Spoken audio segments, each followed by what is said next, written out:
Bonjour à toutes et à tous l'équipe, j'espère que vous allez bien. Pour cette nouvelle vidéo, on se retrouve pour le résumé complet de la 5e étape du Giro d'Italia 2025. Une étape qui reliait la ville de Seglie Messa Pica à la ville de Matera. Une étape vallonnée dans son final, donc on ne savait pas trop quel scénario pour la fin de l'étape, quel scénario pouvait avoir lieu. 151 km, c'est pas l'étape la plus longue, c'est une étape un petit peu voilà, de transition ouverte à pas mal de profils de coureurs.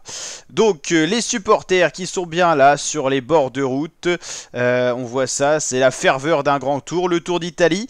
Alors on a une échappée à l'avant qui a 2 minutes 07 d'avance à 125 km de l'arrivée, et déjà l'équipe Lidl Trek de Mads Pedersen qui roule, l'équipe Boransgrohe de Red Bull Bora par contre, de Primož Roglic qui est également à l'avant. À l'arrière du peloton, c'est plutôt tranquille, rien de spécial. On voit ici Kruijswijk avec les épaules larges, on le reconnaît, le coureur de la formation Visma Lease Bike, et Dries de Bon qui est également à l'arrière. Les trois coureurs échappés justement, on a un Polti, un Arkea, un Movistar. On va aller voir justement ces coureurs là. On a Glosue Epis, Lorenzo Milesi et Davide Baïs. On va aller voir ça en détail juste après. Le peloton ne leur laisse pas plus de 2 minutes d'avance, une 57 à 112 km de l'arrivée. Epis, Milesi, Baïs. Alors Davide Baïs c'est pour la Polti, Milesi c'est par la Movistar et Epis c'est pour l'Arkea. Donc trilogie italienne à l'avant du peloton. On a les sprints intermédiaires disputés ici par Mads Pedersen, le maillot rose, l'homme de ce début de Giro avec déjà 2 victoires d'étape, peut-être 3 à l'issue de cette étape. En tout cas Mads Pedersen qui fait un très beau Giro et ce maillot rose est totalement mérité. On voit ici Jacopo Mosca qui fait le tempo pour la Lidl Trek. Une équipe Lidl Trek vraiment bien organisée, c'est ce qui a aussi apporté les victoires de Mads Pedersen. On a quand même une belle échappée qui tient le coup, 1 minute 54 à 76 km de l'arrivée, ça reste régulier, mais on sent que ça collabore bien, ça s'entend plutôt bien. On a l'analyse de Jens Voigt qui regarde un petit peu ce qui se passe, il est sur la moto commentateur. On a 1,34 d'avance pour l'échappée sur le peloton. Là le peloton qui a mis l'accélérateur et les trois hommes de tête qui directement sont impactés. On a Vandrame qui est interviewé, il a cette petite pointe de vitesse qui lui permet d'espérer dans des arrivées où les purs sprinteurs ne peuvent pas passer en raison des bosses, ce qui est le cas pour cette étape là. Chute, seule chute de la course avec deux coureurs italiens de la formation Bardani Fezzane. C'est une chute anodine sur une route où il n'y avait rien de spécial, peut-être un petit moment d'inattention et de manque de lucidité. Ça va repartir pour ces deux là, mais c'est tout de même une chute qui peut rester marquée, surtout 2-3 jours après la chute on peut avoir les conséquences, mais c'est pas des coureurs qui envisagent le classement général. L'écart qui fluctue, qui remonte pour l'échappée, le peloton gère un petit peu ces coureurs là et ça s'attaque dans l'échappée. C'est fini pour le coureur de l'Arkea qui est moins fort que les autres, et donc Milesi qui est là va revenir sur Baïs, et c'est ces deux là qui vont poursuivre leur effort et qui vont encore avoir 2 minutes d'avance à 40 km. Baïs, Milesi, ça s'entend à nouveau, voilà. Donc toujours ce format peloton vs échappée, et 2 minutes à 32 km de l'arrivée, c'est une belle échappée. On a vu des échappées rattrapées bien avant, donc franchement c'est qu'il y a du tempo. Le rescapé, un des rescapés Epis repris par le peloton de l'échappée, et toujours ces deux coureurs là à l'avant qui maintiennent un bel écart. On sait que les routes vont être vallonnées dans le final, alors pourquoi pas rêver pour ces deux là. La Lidl Trek qui se replace pour Mads Pedersen, et ça y est, les boss arrivent et les sprinters concèdent déjà. Il lâche au niveau du peloton, c'est Sam Bennett qu'on reconnaît avec son gabarit pour la Decathlon AG2R. Voilà, le rythme est fatal à certains sprinters. On voit encore d'autres coureurs de lâcher. Il y a un écrémage qui se fait, et toujours les deux hommes en tête avec une 23 d'avance sur le peloton. 28 km et ils arrivent en haut du Monte Caglioso. C'est la seule montée répertoriée aujourd'hui, mais qui va apporter pas mal de points pour le grimpeur. C'est Milesi devant Baïs pour prendre les points. Un nouveau groupe de sprinteurs de lâcher, Caden Groove à l'image pour la Alpecin de Koenig qui est distancée. Et la UAE qui tente un coup de Trafalgar. La UAE accélère dans cette bosse là. C'est Jevine qui fait le tempo. On sent qu'il est en jambes. Jevine il a envie de faire quelque chose. Et derrière forcément il y a des coureurs qui sont distancés, sprinteurs et rouleurs notamment. pas de coureur pour le général de distancer. Les deux hommes de tête qui basculent dans la descente. 58 secondes, 26 km. Un terrain assez escarpé. Ça peut-être faire quelque chose pour ces échappés-là qui en tout cas résistent plus que bien. La UAE qui accélère et Milesi Baïs toujours lancé. C'est Jevine derrière qui fait le tempo. Il a pris quelques points en maillot du grimpeur. Ça met la main à la poche. Ils ont bien raison. Faut se ravitailler.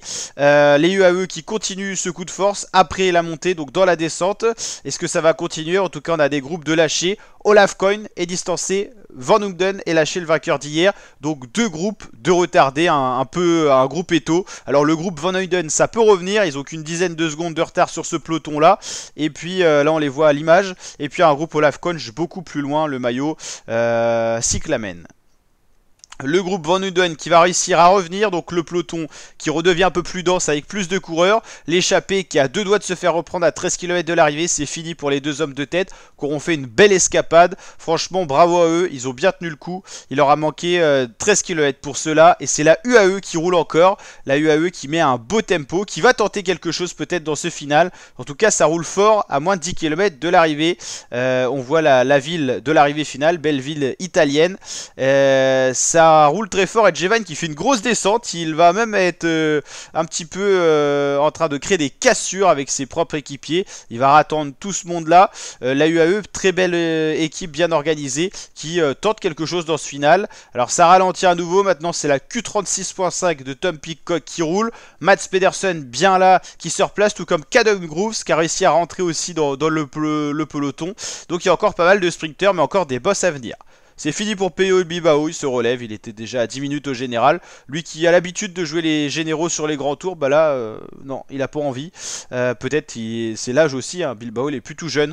Wout van Aert qui a fait son travail, qui est distancé. Bart Lehman qui roule maintenant, ça roule pour Olaf Koen qui est revenu également, hein. Tout le monde est revenu dans ce peloton là, mais ça va à nouveau accélérer. C'est Primoz Roglic qui tente un petit truc. Primoz Roglic qui veut se tester peut-être, suivi directement par Vacek dans la roue. Attaque qui va pas faire grand chose. Vacek va imposer un tempo, ça c'est pour Mats Pedersen, mais Mats Pedersen va bien reculer dans le peloton. Alors c'est quoi cette stratégie où l'équipier accélère et le leader est un peu en difficulté? Mais si Mats Pedersen est en difficulté, on pense aux autres sprinters qui vont être lâchés également.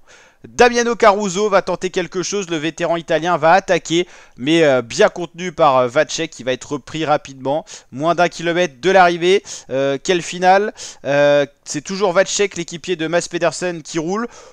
Pedersen est encore bien là, quelques sprinters ont été distancés dans l'ascension finale. Romain Bardet qui va replacer son équipier.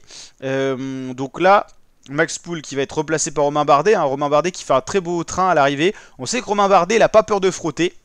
Un gabarit léger qui passe un peu partout, il replace Max Poole. C'est plus un placement de leader, hein. Max Poole va pas jouer le sprint. Le sprint final est attendu. Vacek qui emmène parfaitement Mats Pedersen, le maillot rose, qui va débouler Mats Pedersen sur la droite de la route, qui est très fort. Attention à Tom Pidcock qui arrive à gauche. On a également un coureur italien qui va essayer de faire quelque chose. Ça va être très serré entre Mats Pedersen et le coureur de la Bahreïn. Tom Pidcock il est battu, mais alors Pedersen il a été vraiment surpris par un coureur Bahreïn. On ne sait pas exactement qui a gagné et on va savoir un peu plus tard que c'est bel et bien Mats Pedersen qui l'emporte. Mais on va aller voir justement ce coureur de la Bahreïn. C'est un coureur italien qui a bien posé problème à Mats Pedersen dans ce sprint en petit comité, mais troisième victoire sur 5 étapes pour ce maillot rose, Mats Pedersen qui est plus que jamais maillot rose. Mats Pedersen victorieux du jour. On va revoir le sprint très bien nommé par Vacek. Vacek aurait pu jouer sa carte personnelle, il est très fort le maillot blanc, hein. Ces meilleurs distractifs ils sont pas là par hasard. Mats Pedersen, on voit Tom Pidcock qui remonte très rapidement et puis il va plafonner. Tom Pidcock c'est pas un vrai sprinter. Par contre le coureur de la Bahreïn arrive très vite mais trop tard, il n'avait pas forcément le tempo, ça s'est pas joué à grand chose. On va voir justement la photo finish, ça s'est joué aller à 3 boyaux, mais en tout cas très beau sprint du coureur italien, mais victoire de Mats Pedersen qui est le plus fort. Le sprinter italien c'était Edoardo Zambanini, première fois qu'on le voit figurer dans un top 5 au sprint. Ça peut lui donner des idées pour les prochaines étapes. On sait qu'en Italie il y a beaucoup d'étapes vallonnées où les purs sprinters passent pas les bosses finales. C'est pour ça que Mats Pedersen est vraiment sur un terrain qui lui appartient, sprinter, puncher. 3 victoires sur 5 étapes, il est vraiment très fort, hein. Mais il a été champion du monde, ses liserés de champion du monde ne sont pas là par hasard. C'est un coureur très talentueux. L'arrivée finale, donc Mats Pedersen devant Zambanini, Pidcock fait 3, Orluis Hollard, dès qu'il y a un sprinter boss, il est dans le top 5, Filippo Fiorelli, Michael Storer pour les leaders, Quentin Paché qui a tenté un petit truc, Brandon Rivera, Damiano Caruso, régulier, Isaac Del Toro pour les leaders de la UAE. Je dis les leaders parce qu'il y en a plusieurs. Il y a Ayuso, il y a Del Toro, il y a Jevine, il y a Brandon McNulty. Il y a vraiment une équipe à de multiples têtes du côté de cette équipe, tout simplement UAE. Donc voilà, j'espère que ce résumé vous a plu. Si c'est le cas, n'hésitez pas à liker, partager, vous abonner. On se retrouve tous les jours pour les résumés d'étapes et également les présentations d'étapes. La présentation d'étape 6 disponible dès ce soir, donc n'hésitez pas à aller checker ça. Allez, je vous dis à très bientôt les fratés. Ciao, ciao.